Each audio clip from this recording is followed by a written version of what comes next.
secure is e-commerce and online banking? We've got Steve Gibson on the case today on Call for Help.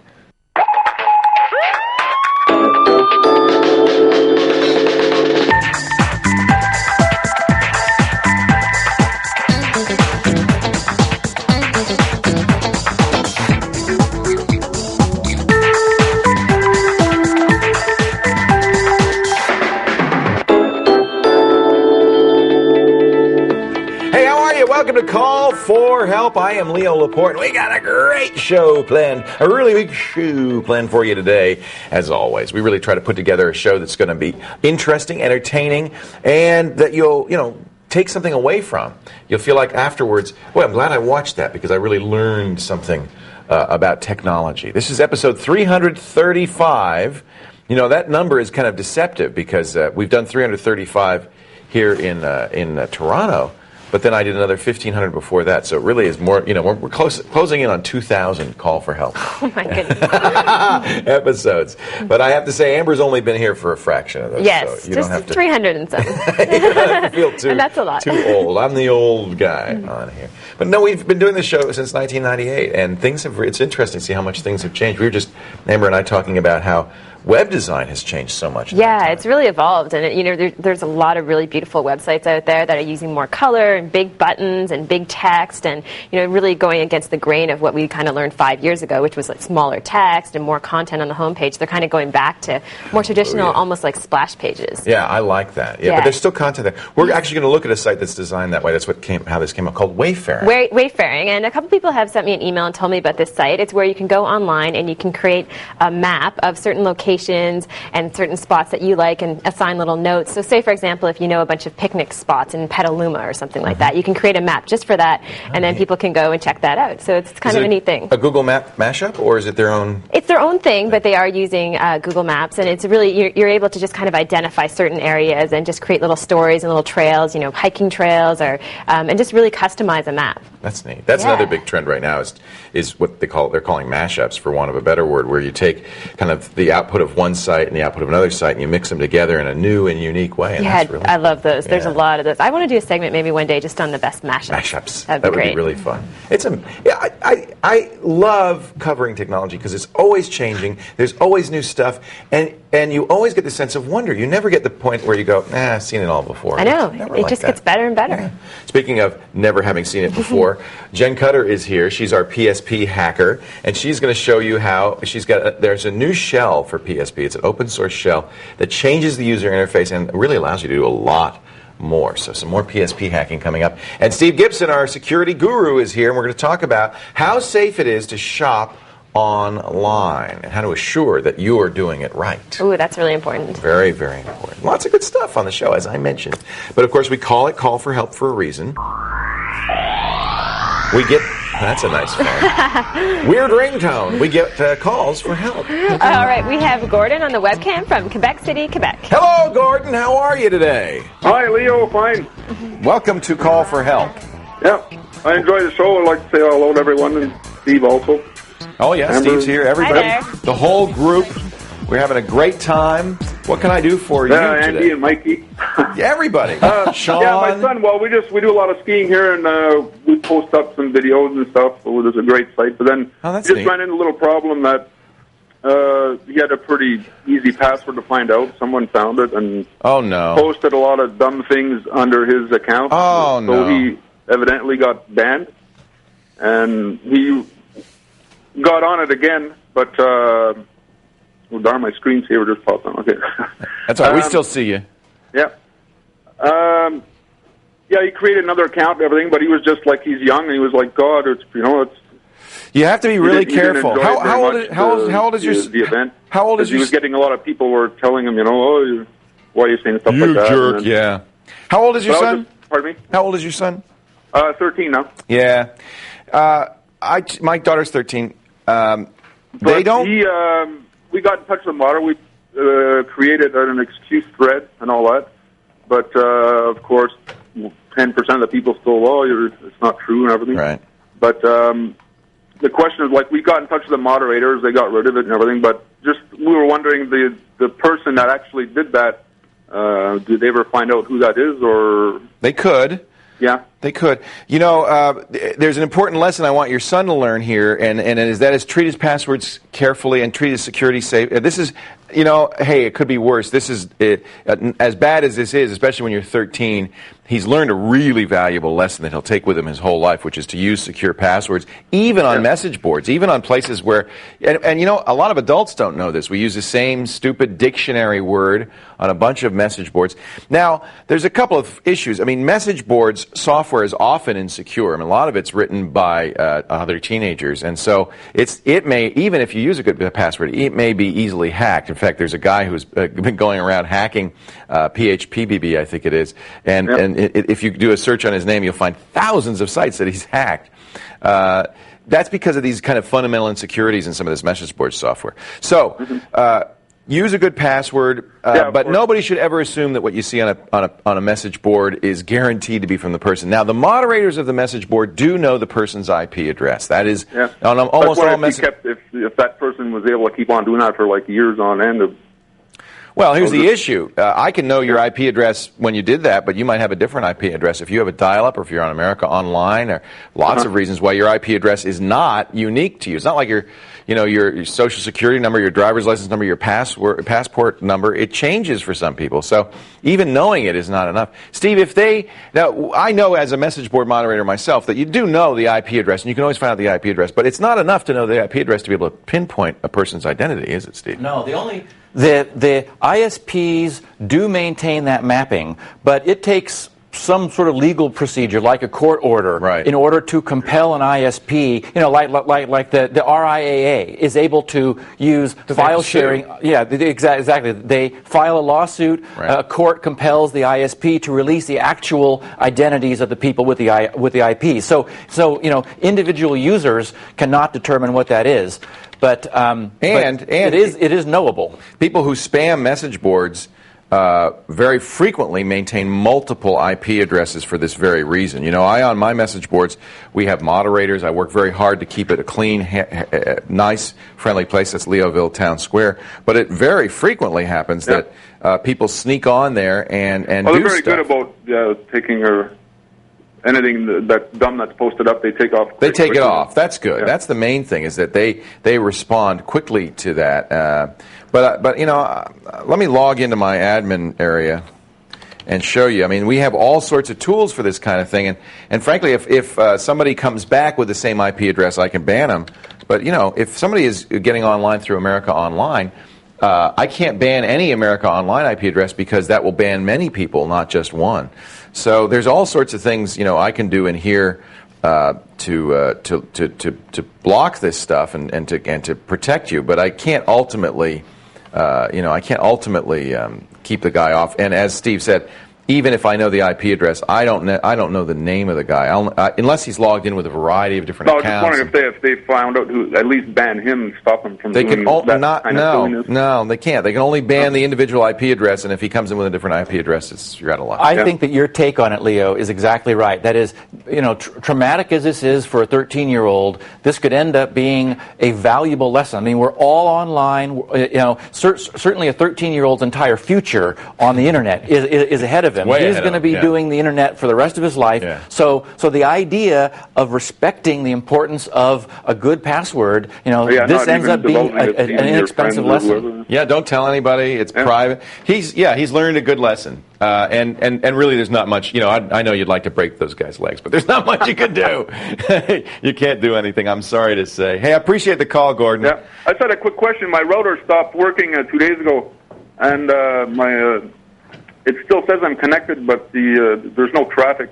That's probably just defective. It can be, yeah. You know, routers sometimes break. I would unplug it and plug it back in again. A lot of times I've tried everything. Yeah. With it, but that happens. Even with my PSP, it won't. Yeah. The other thing you can do is try seeing if there's new firmware on the router manufacturer's site, but it sounds like it's broken. No, it was working fine, and just all of a sudden... Yeah, that happens. It's like any other computer equipment. Actually, it's a little mini computer, really. Hey, thanks, Gordon. Take care. Coming up after the break, by now most of us feel pretty comfortable making purchases and doing business online, but is it as safe a practice as we think? Steve Gibson, our security pro, is on the job. Find out what you need to know to shop safely online when Call for Help continues right after this. Stay tuned.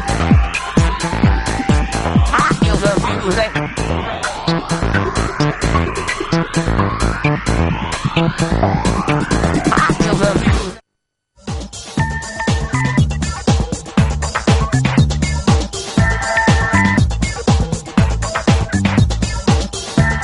doing business on the web or maybe online banking, obviously it's important to make sure that everything you type is secure, that the information you give the website is legit, and secure and not going to anybody else. Same way you'd never want somebody to learn your PIN number or your password.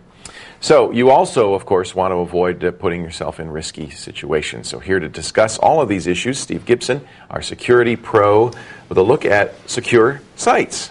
Yeah, well, or, just sort of the overall philosophy. I get a lot of people who ask me, is it safe to do e-commerce? E-banking, purchasing, Amazon.com, PayPal, the whole explosion of convenience which the internet has brought. And, most people understand the physical world. They know that you lock your front door or it's easier for someone to come in. It doesn't mean someone's going to, but, some people, test the doorknobs to see, to find something unlocked. And so in the physical world, you have a sense for how things work. And I think there are people who, as they move into this next, into the internet generation, which obviously is not going away, they want to get, okay, how does this relate to my normal physical world experience? What is what happens when I put my data into this web browser? What are the risks? And those of us who are confident in the past have had our confidence shaken a little bit by phishing scams and browser bugs that have allowed sites to look like real banking sites or real PayPal sites or real eBay sites, and in fact not be. So that's a real concern too. I've lost, I don't want to freak anyone out, but I've lost my credit card, my main high-use credit card twice in all the years, maybe 10 years that I've been doing online stuff because of some... You physically lost it? No. I mean, electronically, it was compromised. Now, that's happened to me too, as a matter of fact. Yeah. American Express called me and said, "Did you buy $7,000 worth of computer equipment yesterday?"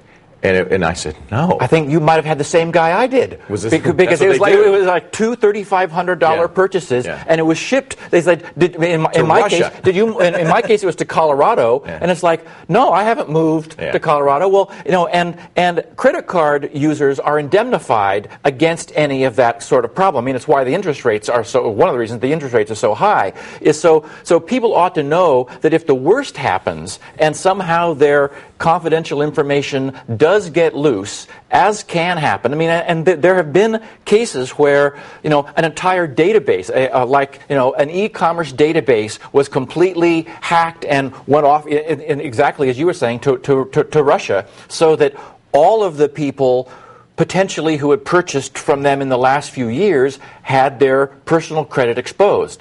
Even so, credit card users are indemnified against that as long as you can prove that you didn't really buy, whatever the equipment was. One good reason to use a credit card, although people should know that sometimes bank cards, the debit cards, do not have the same protection. That's so you should be aware of that. That's very true. In fact, I had an FBI guy explain to me how it was possible for an e-commerce company to get charged back against purchases that were never made, and they have no protection. They're like in trouble. So let's go through the process, and we can talk about how safe it is and so forth. So I go to my bank site.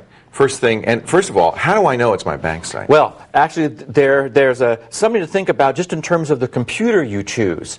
If you're using your own machine at home that you've had physical control of, you didn't loan it to anyone, or, for example, you're not at a library terminal, some common public terminal. One of the things that often happens, and it actually has happened enough that it sort of has a reputation, is that kids or script kiddies or vandals will stick keystroke loggings, either like literally an electronic blob in the cable or software in the computer that logs everything that's being typed. Then they sit back as people do things on these public access PCs, recording every keystroke, which, if you log into a banking site, even if you've got a secure connection, you're really talking to your bank, you have a true connection, any information you type into the keyboard is then susceptible to being recorded and dumped back. So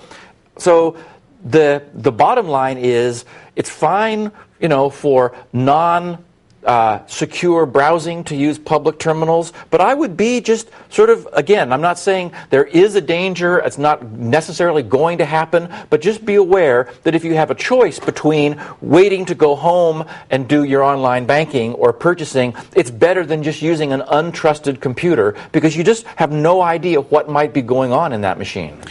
And I suppose it's possible to get a Trojan horse on your system, a keystroke logger on your own home system, if you're not careful about virus protection. It's one of the things that hackers do install on people's computers in order to you want to have exactly AV and a firewall, the standard security provisions, and you just sort of want to be aware of what your computer's doing. If it starts acting funny, I mean, in almost every case, people who have discovered malware on their machine discover it because the machine starts behaving oddly. Right. I mean, the extreme cases where the CD tray, comes out by itself, which is an old hacker trick. But that's a sure sign. but if it's like suddenly gets sluggish, if the cursor starts jerking around, it's like something has changed. That's a clue that you ought to be aware of, like what's going on in your machine. So, assuming that your machine hasn't been compromised, and you're going to the actual banking site, we're going to talk in another show about how to make sure that you're actually on the site you think you're on. And more banks and e-commerce sites are getting aware of ways that the people are getting, phished and are taking precautions against that. In fact, the new browsers will all do that. But let's just say you know that. We'll talk about that in another show. Is it safe for me to enter my credit card number, my bank password into that browser and communicate with the bank? As long as you've got the little secure token on your browser. Usually it's the unbroken key or the padlock. Yeah. As long as that's showing, and if you look at the URL, you'll normally see HTTPS. Mm-hmm. The S on the end stands for secure. Okay. And what that means is that you're on a secure page which nobody else on the internet between you and the destination server are able to spy on. So even though your credit card's been stolen in the past, you feel comfortable doing e-commerce? I changed my card and I jumped right back in. Yeah, it's safe to do that. And it is so convenient. I mean, okay, now compare this, for example, to the physical world. I hand that same card to every restaurant I eat at. And they go off in the back. And they go somewhere with it. You don't know what's happening. Exactly. Yeah. So the fact is, you're always at some risk. Right. Now, in the case of an e-commerce site, it's sort of like people say how safe it is to fly on an airliner, mm-hmm. but every so often one crashes. Mm-hmm. Well, it's safer to be on an airplane, even though the chance of something going wrong is diminishingly small, more so than just driving on the freeway by yourself. Right. Similarly, I think e-commerce, as long as the e-commerce site has taken precautions and is safe, as long as you understand what's going on with your computer and you make sure you got the padlock, mm-hmm. basically you've secured everything. You're as safe as you're going to be anywhere. Yeah, and their security provisions at the other end are certainly higher than the restaurant that you shopped at. That's right. If a catastrophe happens and they lose their whole database, then potentially hundreds of thousands, tens of thousands. I mean, a lot of people could be affected. On the other hand, they would know who all those people are. Their credit card companies can inform them, as has happened with us. So, as always, it's relatively secure, but be prudent. Read your statement. And be a little skeptical. Check. Just cautious. Yeah, always be some cautious. Caution. As we all know, Steve Gibson knows everything there is to know about security and technology, and you can find out more about him, his company, and his great product, SpinRite, at grc.com. Lots of good security information there as well. Or our show notes, callforhelptv.com. Now, if you will safely make your way over to our secure Next Tech Daily Quiz question of the day and answer this question. What was the most expensive item ever purchased from Amazon.com? This is something not an auction, but that they sold online. Was it a pair of diamond earrings, a BMW 320i sedan, a ticket to outer space, or the full set of Leo's books, which, by the way, numbers in the thousands at this point? Get to the website, give us your answer. We'll talk about it when Call for Help continues.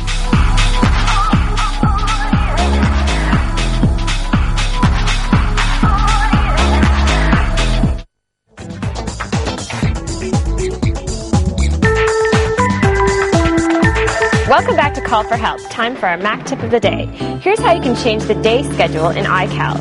Just go to the preferences in iCal, and then you have an option to choose either 7 days or 5 days for the work week. And then you can also start your week on different days and start the days at different times. And now we have another caller. We have Valerie on the line from South Grafton, Massachusetts. Hello, Valerie. How are you? I'm fine. What about you? Very well. Welcome to Call for Help.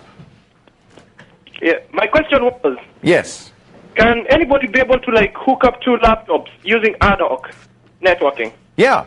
So you want to use... This is wireless networking, yes? Yep.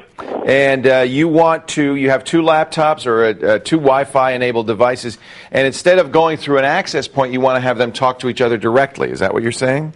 Yes. Or are you worried about somebody sneaking into your network as an ad hoc user? No, I want them to communicate directly. Oh, yeah, okay. Whenever you have a Wi-Fi enabled device, you can go to the Wi-Fi control panel, and this is either in Windows or Macintosh. And, and by the way, one of the things that happens in Windows is that most cards will come with their own control panel, and then XP has its own control panel, and you get to choose which one you want to use. I just use XP's because it's always the same on all machines, and it has the same functionality as the control panel that comes with the Intel card or the D-Link card or whatever it is. So use the XP control panel, and you'll notice when you set up the network, you can choose infrastructure or ad hoc. Infrastructure means there's a base station. Ad hoc means that there isn't a base station. One of the neat things, one of the things they did intelligently, I think, on Wi-Fi is say that any Wi-Fi device can, in effect, be a base station. So, in fact, if you had a laptop that was hardwired connected to the Internet, had an Ethernet port and an Internet access that way, and had a Wi-Fi card, you could have it become your base station. And then it set up an ad hoc network, and every other Wi-Fi device in range would treat your laptop as a base station.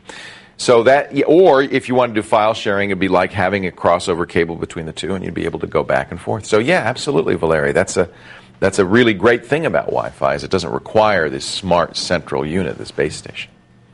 Thanks. All right. Hey, thanks for the call. I'm going to try it out. I appreciate it. Enjoy your Wi-Fi. It's one of the things I like best about Wi-Fi. It's really a well-designed technology, and I think the quick and universal adoption of it tells you something about it. They just recently ratified the new 802.11n. Get ready.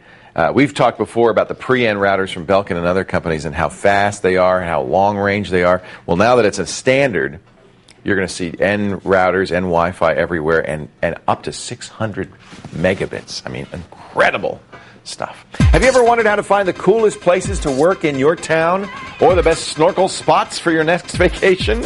I'm on my way to Mexico. I need snorkel spots. Coming up on Call for Help, we'll show you where you can follow maps from the masses to figure it all out. Amber MacArthur joins us in just a minute. Stay here.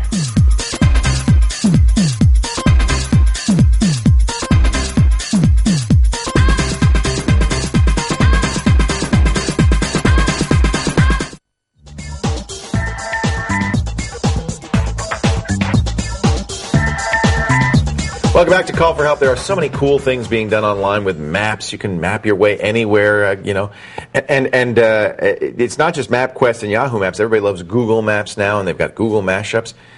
Well, we're going to show you a new map site that uses Google Maps to some great advantage. Amber's got the latest on wayfaring. Wayfaring, yes. This is a very cool site. So instead of, as we mentioned before, instead of just having a map where you can look up addresses, you can actually take a map and you can customize it yourself. So you can put a lot of key points on that map. So say if you wanted to map where, all the places where you hung out as a child, this makes it really, really easy, right? Neat. So you can have a little neighborhood map of, the places to the store you went to and all that kind of stuff. So we're going to take a look at a couple of things that this does. We're going to first explore some of the maps that people have already created because there's some really interesting maps out there. And we're also going to create a map. I'm going to create a map of the best beaches on PEI, and we'll kind of see how that works. Okay, so here are some of the maps that we can explore. If you go down here on the right-hand side, you'll see that a bunch of people have, everything from the cheese map to good restaurants and coffee shops at the top here, which are in Vancouver. And so this is what we're looking at right now. There's this place in an area in Vancouver called Kitsilano, and someone has mapped all of the good restaurants that are in that neighborhood. good. So you can see you can kind of roll over them. You can click on them and get some information. There's a description, and you can add a bunch of information in there as well. So you could have a review, a full review in You that could have a box? full review, which is a great way to have a review of, some of the restaurants that you like to visit. Also, there's a lot of maps I've noticed that have been created in the Bay Area, especially around tech companies and the best wineries. Here's Australia. Some maps in Australia. So this is a trip that someone took in Australia of traveling, and so you can kind of see they start and they go all the way around this part. And now that is a walkabout. Wow. Yes. So then you can click on some of these. Explains that they went on some train journey, and then there's pictures. Oh, you can even put pictures. Yeah, you can even put pictures as well, which is kind of cool. So you can literally. I spent so much time exploring maps. I mean, people have done everything from creating maps of some of the best pubs to go to in San Francisco to places to waste time, places to picnic, and that kind of thing. Another interesting thing they've done is some people have started kind of wikis, like map wikis, which I've never heard of, which is a great idea. So they're collaborative maps. So it's a place where a bunch of people, let's say, for this example, a bunch of fly fishermen have come and said these are the best places to do fly fishing, and they're all able to contribute to the map. That is so cool. It is really cool. So you can scroll down here and you can see what people have added about these certain places to do fly fishing. You can click on the little, these are called waypoints. These over on the left here, these right here are called waypoints. So that's a point where someone has identified that point on the map. So again, it's just an interesting way for people to collaborate and share stuff. How hard is stuff. it to make a map? Okay, now we're going to make a map. So this is a map of Prince Edward Island, and what I've done is I've named it the best beaches on PEI. So I haven't made any waypoints on this map just yet. So what we're going to do is we're going to say Edit Map. I'm going to go here, and then we lost our map for a second. Okay, so we'll start from the beginning. We'll scroll in. So this is just like for anyone who's ever used. It's just Google Maps. Google Maps, yeah, exactly. So we'll zoom in. So is Google not a part of this though? It's just they're using the Google technology. Yeah, they're using the Google technology. I don't know. Google allows people to do this kind of thing. Yeah, they definitely do, and a lot of people are using Google. We looked at Gmap pedometers a while ago to see running maps. Yeah. So here is Prince Edward Island. So if I want to identify some of the best beaches on PEI, I just click on Add a Waypoint. So what I'm saying is that this is one of the beaches, and it's Blooming Point. This is a beach I used to go to as a kid. So click that, and I'll click Create Waypoint. And then all I have to do, instead of entering the address, because it's a beach on the island and there's no address, I can just go in here and I can click around where that is. So it's about in that point. And then I can add a tag. So my tag might be beach. And then I can go in and I can describe this, big sand dunes, cold water, and that's all. And then I just click Done. So that becomes my little waypoint on the map. Right. I can also add a note. So if I want to put in, a note right here beside this that says, hey, be careful because there's some really rough roads when you're trying to get to this map, and a bunch of information like that. So, and if it was a public map, a wiki, then others could add notes to your exactly. waypoints. Other people can add notes. So it's just a really, really simple way to do something like this. That would be fun for like the geek cruise that we're about to go on, Mike. I could. He's going to kill you for talking about this. And driving him crazy. But we could make a map of all of the points we're visiting, and then other cruisers could add their pictures or add their tips for what to do there. You can add photos. Another neat thing you can do as well is once you've created your map and your map is completely done, there's a little legend that you can click on where you can post your map to your blog. You can email your map to a friend. Share your map. You can track other people's maps. So let's say that you did this Geek Cruise map, and I wanted to, like Mikey, subscribe to it and see where you're going. I could track your map, so every time it got updated, I got notified of it getting updated, and just kind of follow it around. And you can put notes and all that other information. This is very slick. It's really slick. It's completely free, so it's wayfaring.com, and just a great place to go. I mean, even if you're having a wedding or something like that, and you wanted to do some maps of, how to get to a certain place where you're holding the reception. Church, reception, home. And then I like that you can add a lot of notes as well, because that becomes really handy. Say, hey, there's no parking here, go across the street. So you can share that, put it on your website. There's so many ideas, and it's a fairly new site, so there's not that many maps on it, but it's growing, and you'll see there's a lot of interesting stuff in there. I love it. Yeah. Wayfaring.com. And I wonder how they plan to make money. I guess they'll have ads on it, or I don't know. I don't know. That's the mystery of all these interesting services. It's back to 2000 all over again. I know. I don't know how they're doing stuff. I don't know. Yeah, and it's fun. I mean, it's really creative, but I don't know how you make money off it. Probably ads. Ads eventually, yes. But there are no ads right now? Nope. For more about following maps from other people, visit callforhelptv.com. Let's see if we can find our way to the control room, where I understand there's a rather large party going on. We'll be back with more of your calls in just a bit. What are you guys up to in there?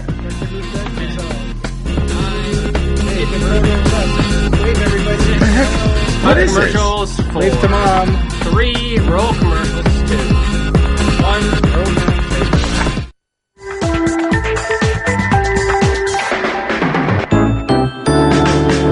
Welcome back to Call for Help. Time for our Skype tip of the day. Here's how you can enable voicemail on Skype. Just sign into your Skype account, click on Skype voicemail, and then you have an option of 2 different voicemail accounts to buy. And then once you sign up for a voicemail account, you get a tiny little cassette icon beside your Skype icon. And now we have another caller. We have Greg on the webcam from Montreal, Quebec. Hi, Greg. How are you? How are you, Leo? Welcome to Call for Help. I'm so honored to be on the show. Oh, the honor is all mine. Before we begin, can I get a plug-in? Yeah. I'd like to say hi to my wife, my kids, Cameron and Ryan. I want to say hi to the boys at WestmountRugby.com. That's North America's oldest rugby club. Wow. And Global-Assault.com, a BF2 tournament. You're playing Battlefield 2, huh? I'm hooked. Oh boy, how do you have time to have a job? I play late at night, and then during the day I work hard. And rugby too. Unbelievable. Just retired from rugby. I played for Westmount for about 10 years. Oh, neat. Oh, that's neat. WestmountRugby.com. That's cool. So that's the oldest rugby club in North America? Oldest active club, yes. Wow, that's really cool. Keeps me out of trouble. Yeah, actually, I think you can get a lot of trouble playing rugby, but that's another matter entirely. Only off the pitch. What can I do for you, Greg? I recently purchased a Trio 650.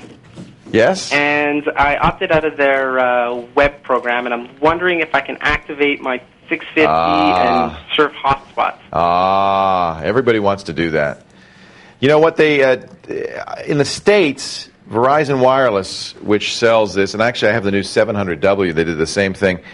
They disabled the Bluetooth on these things so that you couldn't use them as data phones, right? Which really made me mad. But you want to kind of do the opposite. You know, what people are saying is, we want to we're paying for a data plan with our phone. We'd like to have it so we can use it as a modem for our computer and get online that way. You want to do the opposite. You actually want to have Wi-Fi on this phone so you can surf the net with Wi-Fi. Right. My understanding, it's very similar to a tungsten, so you can get... You need the SDIO card. Exactly. Yep. However, there's a fix or a patch that you have to install. I think Sean knows a little bit about that. I'm going to ask Sean Carruthers to step up to the microphone.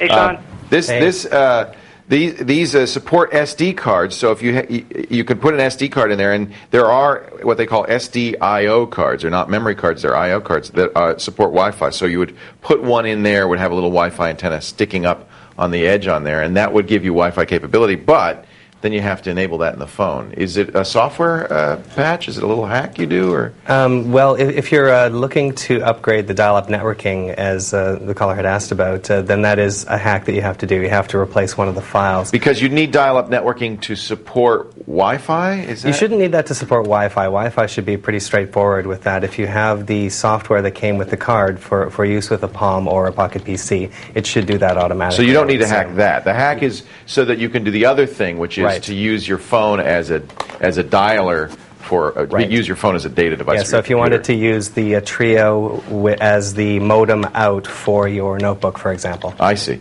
Right. So just adding Wi-Fi to the Trio is not going to be a big deal.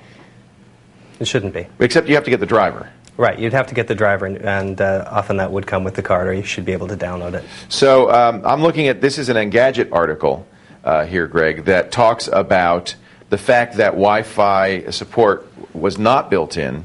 The T5, T3, and the Xire 72, which do support SDIO cards for Wi-Fi, have it, but apparently the 650 does not. However, there is a hacked driver. So the hack driver is on uneasysilence.com. There you go. Just out of curiosity, has anybody tried it? I don't blame your reluctance.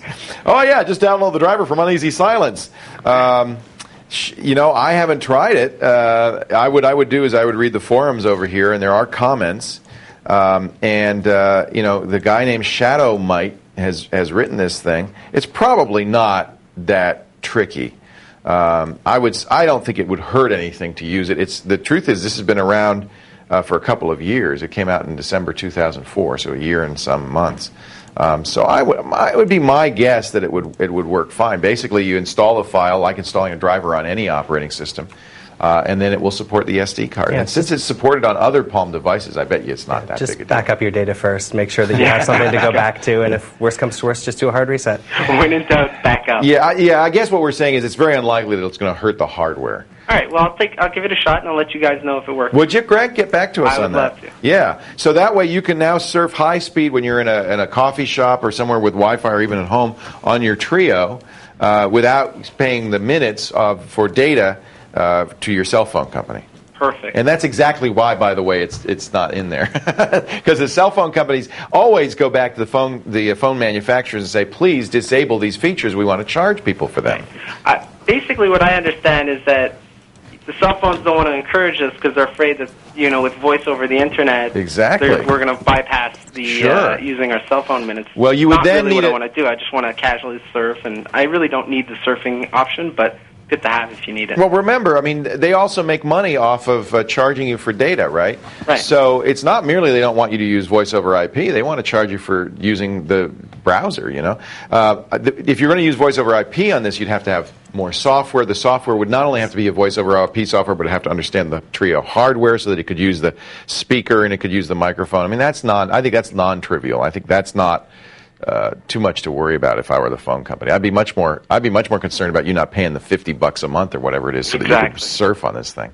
I think it's a great idea. A little SDIO card, and you're going to get faster access as well. Perfect. Let us know how it works. Thank you very much. Thanks, Greg, and go westmountrugby.com. That's it. Thank you very much. Thank you. Hey, take care. Take care. Bye. Are you looking for a way to see how your computer stacks up in benchmarking? I love benchmarks. It's always good to have a number, but some of these benchmarks, like from Mad Onion, are expensive. Mikey has found a free file that lets you test the speed of your computer and share it with your friends and gloat. One hopes. Perhaps.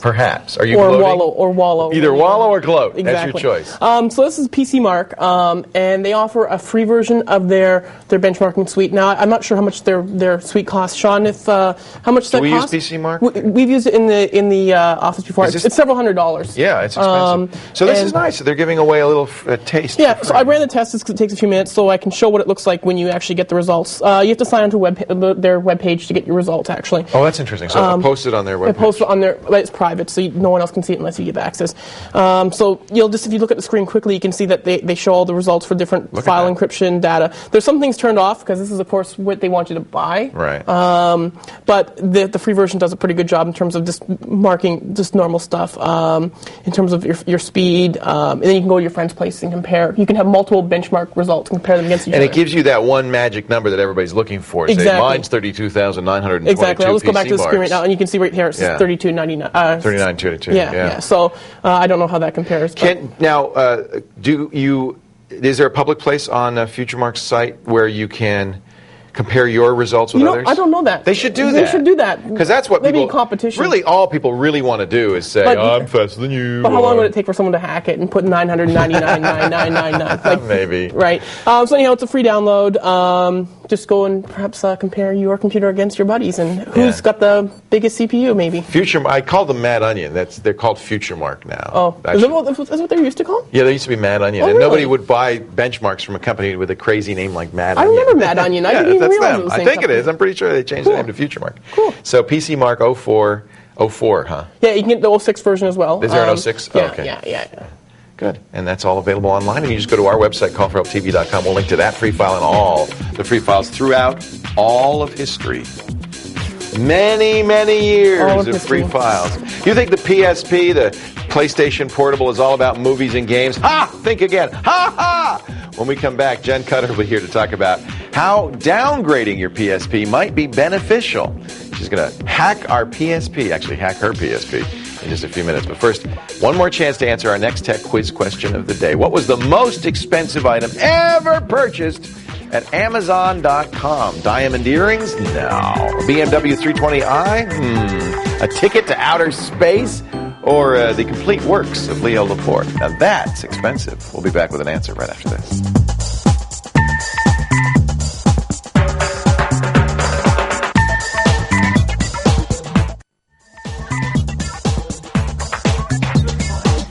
Welcome back to Call for Help. Before the break, we asked you what the most expensive item ever purchased from Amazon.com was. I'm guessing on this, but I'm thinking somebody bought a ticket to outer space. I'm guessing. Am I right? No. Diamond earrings? How much were they? $97,000? Okay. Okay. You can't go to space for that, but that's a lot of money. That's a lot of money. Wow. The PSP, the Sony PlayStation Portable, beloved by gamers and movie viewers and just people who like cool-looking devices, all sorts of goodies and extra features these days. I wish there were more games. They've been kind of slow getting the games out. A lot of us love our PSPs, though, and one thing that people seem to really love to do is hack them. Our hacker is here, Jen Cutter, to show us how you can put an open-source shell on your PSP to change everything about how it works. Welcome back, Jen. Good to be here. Host of OpenAlpha.tv, and a new episode just came out. Oh, yeah. That's great, on World of Warcraft. Yeah. Are you back to playing that? All the time. I had to stop because it was so addictive. Yeah, I put it on my tablet, and it's been the beginning of the end. You can't. So it plays on that tablet? It plays on just about anything. It's not the most demanding game, which is just good because you can play it on whatever you got. Yeah, like because the main computer I run it on is actually below the minimum specs. Right, so and still Blizzard's runs. very portable that way. Yeah. So your PSP. First of all, when I'm taking it out of this beautiful case, by the way, this is what is it called? The Logitech Play Gear Pocket. I love this. The best case on the market. It's gorgeous. First of all, I upgraded my PSP to the latest firmware. Mistake. Actually, you're still at 2.0, so you can actually go back to 1.5. Okay. If you get it's the downgrader TIFF. It's this TIFF image. You open up as a picture, and it overloads the PSP and crashes it. So it crashes it all the way back to 1.0, and then when you turn it on again, it'll automatically upgrade to 1.5 because that was a North American launch version. Sony keeps upgrading this firmware. Mostly, it seems, to fight hacking. To fight hacking. Now, 2.0 did add the web browser, so I don't have the web browser ability. So if you like that, this you want to stay with 2.0. Okay. Yeah. And if I went to 2.6, am I completely out of luck? You're completely out of luck. They're working on it, but it takes some time. Okay. So what are we going to do? We're going to put a shell on here. We're going to put it. This one already has a shell on it, but I will explain the steps. And why would we put a new shell? The shell is the user interface. The shell is the user interface. It's very handy because it's prettier than Sony's. Right. And you can. It has some different features. Like the most important thing that I find is it has a file browser and a file manager. Which Sony never put in there. Sony never put in. So you can't rename your files, you can't move your files, you can't create shortcuts to your files. That seems like something it should have. It should have, and this open source shell does have it. How do we do it? Well, installing it, first you have to go to psp-oss.com to grab the file. And the installation takes about 12 minutes, give or take. So you just download a file. You just download the file. And you put it on, you USB it over to your Sony? Yeah, you make the USB connection and copy it over. They made it very handy right now, so you just drag the two folders over to the root directory, and it'll copy over properly. And then do you have to restart? How do you Then reset? when you disconnect it, we can actually go to it now. You want me to show this? Here, I'll hold it, and you manipulate. All right. Okay, because I'm the expert holder. You are. You've got the most steady hands. All right, so we want to go down to, it's under Game, under Memory Stick.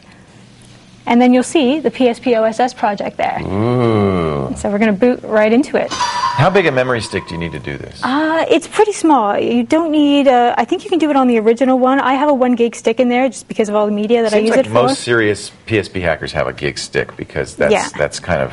it will run in the original 13, but then you won't have any room for much else. Oh, and you need to keep it on there all the time. Yes. Okay. You need the memory stick to run it because there's no internal Now, hard is drive. it loading it now? This is it. Oh, there it is. It's right there. So you've got some sort of anime character. Is that manga? I don't know what that is. Yeah. Okay. So it actually resembles the Windows desktop. But you could change this. You can change this. There's all kinds of themes and skins. You can make it look like the Xbox 360 if you wanted. Go ahead and play some of you can play with it a little bit if you want, just to show us some of Well, one of the best parts is actually the shortcuts that you can create here. So if you're running stuff like the SCUM emulator or any kind of emulator. We could put this in the stand, couldn't we? That might be a way to do this. Okay, I don't want to blind you guys, but I'm going to put this in the stand. That way it will be much steadier. How's that? Is that a little bit better for you, Nicola? All right.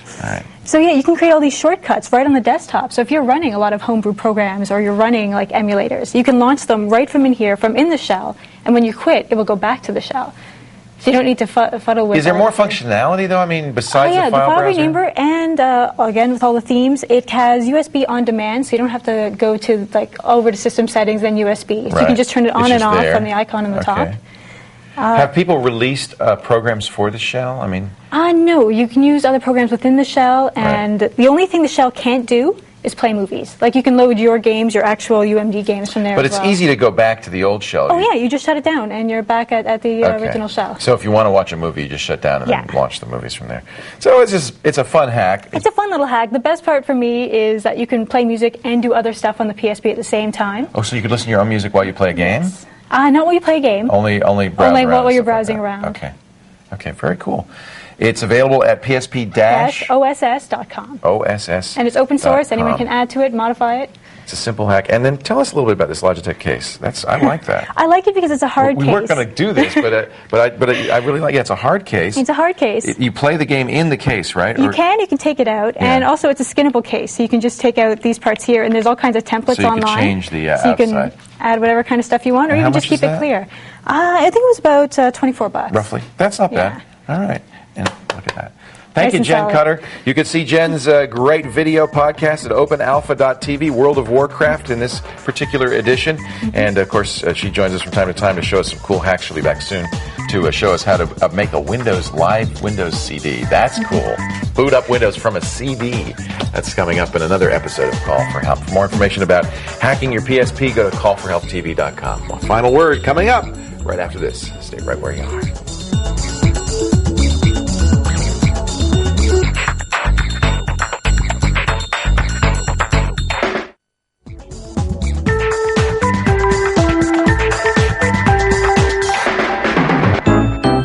I have a PSP, and I rarely use it. You don't use it? No. Yeah, I don't have one. There's not enough new games, although now they have Grand Theft Auto, and I guess I could play that. I like games, but I like more elaborate games like Age of Empires 3 or World of Warcraft, and the little portable devices still aren't quite that good for that. You don't seem like a gaming type. Yeah, I'm not a big gamer. No. I mean, I think it'd be fun if you could get into it if you're passionate about it. I just Jen's going to show us. I'm not a huge gamer. In a couple of weeks, she's going to put Macintosh and Windows on a PSP. How about that? Now we're talking. We saw someone do that at. Nikki she showed us at Macworld. Isn't that wild? Yeah, that was pretty wild. I think people do this stuff more because they can and more with the challenge than because you're not going to use Safari on a PSP, but it's just. You could if you wanted to. The challenge of doing it. It's just, it's like, it's something neat that you did. Yeah. I don't know. That's the whole idea of hacking. I'm more interested now in the kind of hacking people are doing, like you just showed with Wayfaring, where they're hacking sites, hacking software, doing some interesting I tend to like things. that more as well. It's kind of fun to watch more that useful happen. in the long run. You can use some of these services. So. Yeah. But there's a whole culture of getting Linux on an iPod, on PSP, on whatever. Hey, we're almost out of time. I do want to remind you, if you want to be on the show, we'd love to have you. All you have to do is go to the website, callforhelptv.com. Click that link that says Ask a Question. Fill out the form. We need to know how to reach you when you're there and all that stuff. That way we can put you on the show. If you've got a problem with your personal confuser, don't whine. Don't moan. Don't yell. Just call for help. We'll see you next time. Bye-bye.